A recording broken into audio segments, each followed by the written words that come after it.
Hello everyone, this is AndresRestart, and today we are talking about how I'm getting even more hyped for Zelda's 40th anniversary. There's this interview series that kicked off yesterday from Monolith Soft, and we've gone even more from this interview series, more information here that I want to take a closer look at today, talk about what that may mean for the future of Zelda, and just share in my excitement for the 40th anniversary. Now that Nintendo seems to have completed the Mario 40th anniversary, we're starting to see things ramp up here for Zelda. So I just want to talk more about this and share with you my excitement for what's to come. Now, I do believe Nintendo's going to start to make the official announcements regarding Zelda's 40th anniversary probably around the time of June in a big general direct. But before we get to that point, hopefully we hit this goal of 60,000 subscribers, so if you do find yourself enjoying my videos, I would very much appreciate your support, including that subscription if you haven't already. But yes, I expect that the actual anniversary celebrations will begin in June, but there's already been some little things. So, for example, we've gotten the Ocarina of Time Lego set, Link vs. Ganondorf, Zelda's there as well, depicting that epic final battle. That came out this March.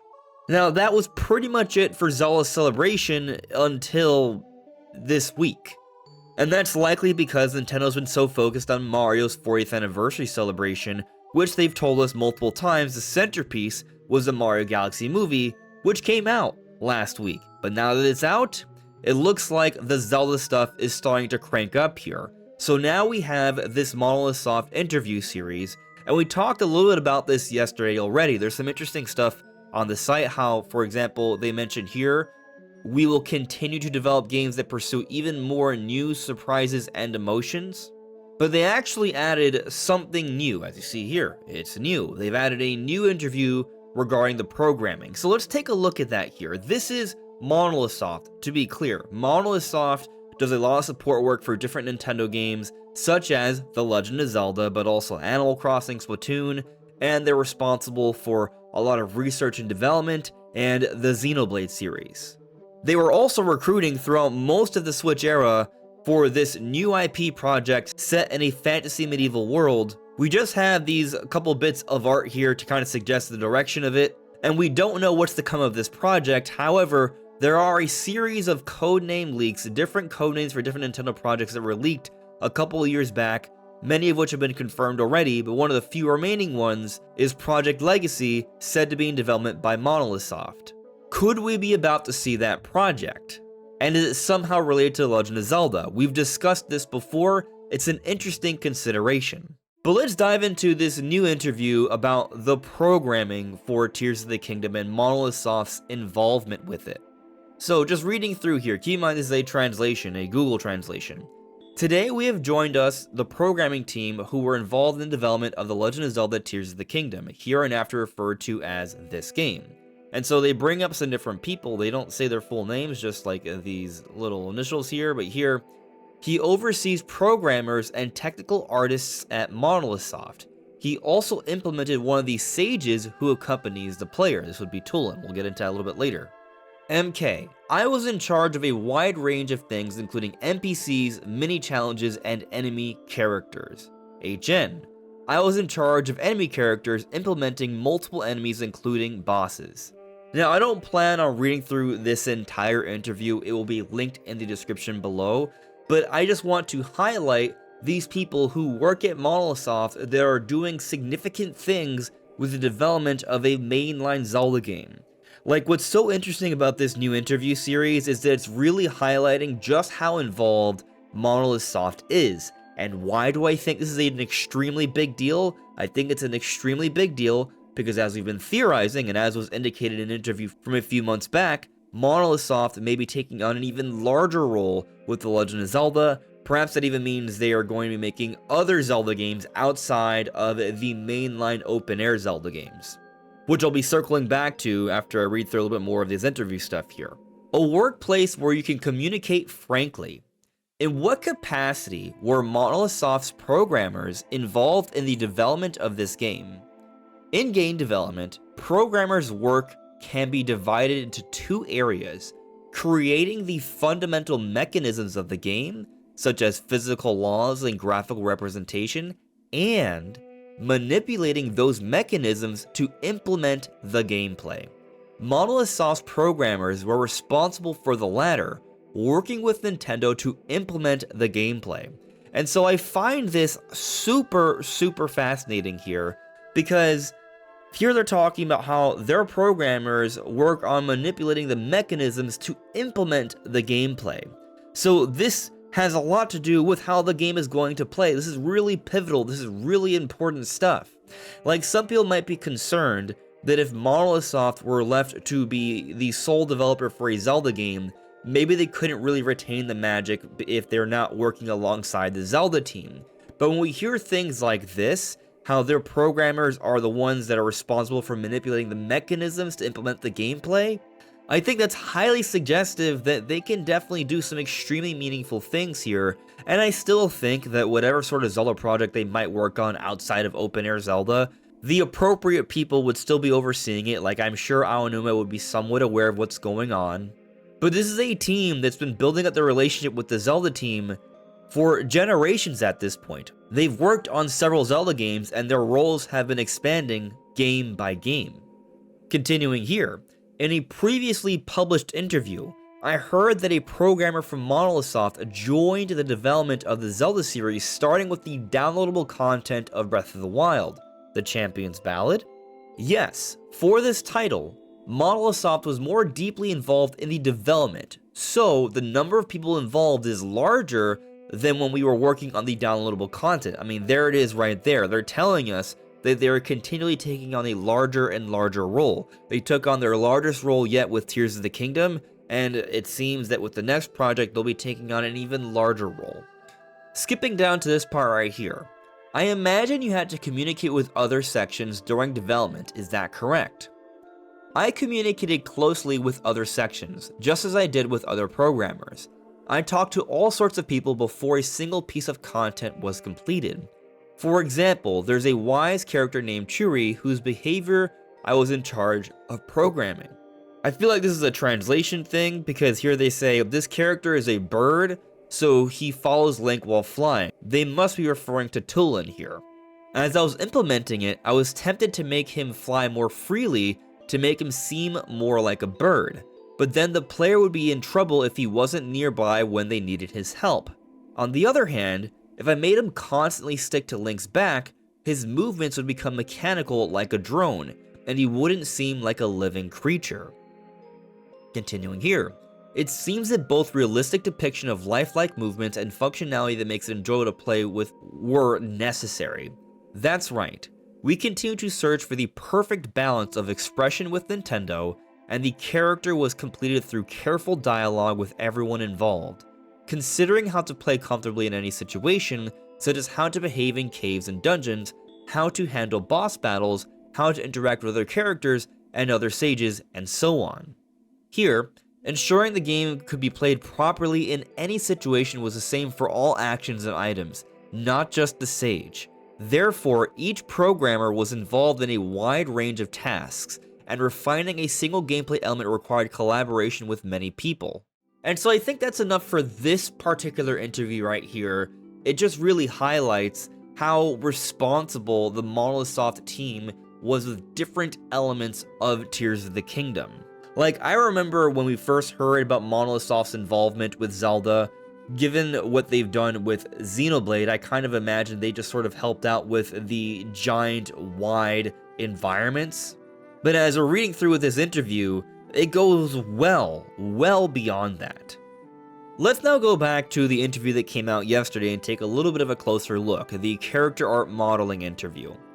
And so, what I think we're going to see throughout this interview here is that it further sort of speaks to the point of just how responsible the Monolith Soft team was with a lot of Tears of the Kingdom, the design of the characters, for example. So here, collaboration with Nintendo.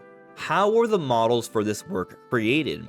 We were constantly working closely with Nintendo's design leader to determine what kind of models to create and how to best represent the characters, all in accordance with the design guidelines they had established. So I think this is actually extremely interesting, because Let's say, for example, Monolith Soft is the team, the primary team that is developing this apparent Ocarina of Time remake that's coming out for the 40th anniversary. The way this is being written, the way it's being said, you would still have the design leader, you would have someone who would make sure that this matches the essence of Ocarina of Time, and we're seeing how that relationship between Monolith Soft and those other key members from internal Nintendo would work together to make sure the vision is correct. But continuing to read through here, in that process, words that naturally came together to represent characters' personality would solidify, right? The character that left the biggest impression on me was Ganondorf. We didn't just aim for him to look strong or evil. We focused on conveying a mysterious and alluring charm. In particular, the way his muscles were defined and the shadows on his face were points we paid attention to right up until the very end to express the atmosphere we were aiming for with the model. I'll just read a little bit more here. It seems you paid attention to even the smallest details during the modeling stage. Even at the character design stage, the direction was finalized down to the smallest detail, but we didn't just faithfully translate that into 3D models using the tools. We also prioritized adjustments to match how the characters would look in the game, such as how they would blend in with the background and the sense of scale when viewed from behind a Link. Furthermore, through the production of Zelda, we became much more conscious of whether we were accurately conveying the information necessary for gameplay. And so again, for the umpteenth time, all of this just seems to really strongly emphasize the growing relationship between the Zelda team and Monolith Soft, the team at Monolith Soft that works on Zelda, and how they've grown closer and closer and have learned to really work so well together to create, to design different important aspects of Zelda, including here, Ganondorf. I thought this design of Ganondorf was an extremely strong design of Ganondorf, a unique one, and it actually gives me a lot of confidence that if Monolith Soft is involved with the new designs in Ocarina of Time Remake, again, assuming it's real, of course, I do believe it's real, we've been talking about it for years, then I'm extremely excited to see how that's going to look. And that's going to be just so fun when we finally get to see that, which brings me to the next segment of this video, talking about when that's going to happen. I'm putting out an official prediction here. I am predicting, of course I could be wrong, it is a prediction, I do not know, but I believe, based off what we're seeing and how things are going down right now, the Legend of Zelda Ocarina of Time Remake will be revealed to us in a June Nintendo Direct, where Nintendo will also make other Zelda anniversary announcements. But the centerpiece will be the Ocarina of Time Remake. And I think it actually makes a lot more sense for a game this time around to be the centerpiece as opposed to what they did with the Mario movie. So the Mario movie was the centerpiece for Mario's 40th, right? But there's a big reason behind that. Timing. There's been no giant new Mario game to be the centerpiece for the Mario 40th anniversary. Maybe Nintendo would have loved to have had 3D Mario ready, but it's not yet. Reportedly, it's going to be ready in 2027. Fingers crossed, we shall see. That doesn't seem like too much of a stretch to me, given that, well, the Odyssey team wasn't just working on Bonanza this entire time. You can take a look at the credits, it's very evident. Many key members were missing. But you see, Mario's 40th anniversary technically was September last year, so they had a direct announcing the anniversary stuff around the time of the actual Mario anniversary, and so they've wrapped that all up with the big centerpiece being the Mario Galaxy movie that came out just last week, right? Well, with Zelda, it's a little bit different, because technically Zelda's anniversary was in February, and a lot of people freaked out about how there was no mention of it, but Nintendo rarely actually makes mention of Zelda's anniversary during this time. They've actually extremely consistently waited until later on into the year. Usually in the June time, we see some significant Zelda announcements during the anniversary years, like the 35th, the 30th, the 25th. Every June, there's been significant Zelda announcements, hence my prediction for the Ocarina of Time Remake being announced. If it is truly coming out this year, they would probably do it in June based off the last 3 big anniversary celebrations for Zelda. But if it's coming out for this holiday, that still falls within the calendar year of the anniversary. And while I do believe the live-action Zelda movie will also play a role in these anniversary celebrations, we're going to see the movie likely at some point this year, the first trailer at least, perhaps more. That's not coming out until May. So the live-action Zelda movie actually has a lot more separation from the actual 40th anniversary for Zelda in comparison to the Mario movie. The Mario movie came out within half a year of Mario's 40th anniversary. The live-action Zelda movie will be coming out 15 months after Zelda's 40th anniversary. So it doesn't make as much sense to make that the centerpiece, but an Ocarina of Time remake celebrating the legacy of Zelda, the initial 3D Zelda game, that makes a lot of sense. And yes, I was choice with my wording there. I chose legacy on purpose because I want to revisit an idea we talked about a few months ago, how perhaps Project Legacy could be the Ocarina of Time remake. I actually don't want it to be, because I want to believe Monolith Soft has been developing their own new IP. Maybe that's still a possibility. We have heard from Special Nick, from what he has heard, that the team behind this Ocarina of Time remake is both internal and external. So it's a collaborative effort. So I think it's still very plausible that Monolith Soft has still been working on their own project they've been hiring for many years throughout the Switch era, and perhaps that is not so far off. I don't know about this year, but I don't think it's so far off. And by bringing in an external team, but also Monolith Soft's Zelda development team having continually gained more and more trust with the Zelda team and expanded their role, and likely also some key members from the Zelda team all working together on this Ocarina of Time remake project, seems very feasible to me. To me, that's the best case scenario, and I think what's so exciting about this is that when you think about how much Monolith Soft has expanded as a team to work on Zelda, that gives Nintendo even more Zelda developers. And we've talked about how waiting for a Zelda game every 6 to 8 years isn't really going to cut it. I've brought this up before, how both Square Enix and Capcom have the teams together to make sure both Final Fantasy and Resident Evil are coming out with consistency, because they have the remake games and then they have the new mainline games. This Ocarina of Time remake, if it's truly happening, as many venues are now reporting, I do think this would be just the beginning, and us seeing how Monolith Soft has taken on such a larger role with Zelda, I think it fuels the idea that they're going to be the centerpiece for this new development pipeline for Zelda, the remake series. I don't think Ocarina of Time remake is going to be a one-off, especially if it proves to be really successful. I think it opens the door for Majora's Mask, and when that happens, that opens the door for Twilight Princess or The Wind Waker, and more. And then you would still have Grezzo left to focus on a 2D Zelda. They just put out the new Echoes of Wisdom, not a remake, but a quality new 2D top-down Zelda game, and so they can still be hard at work on what's next.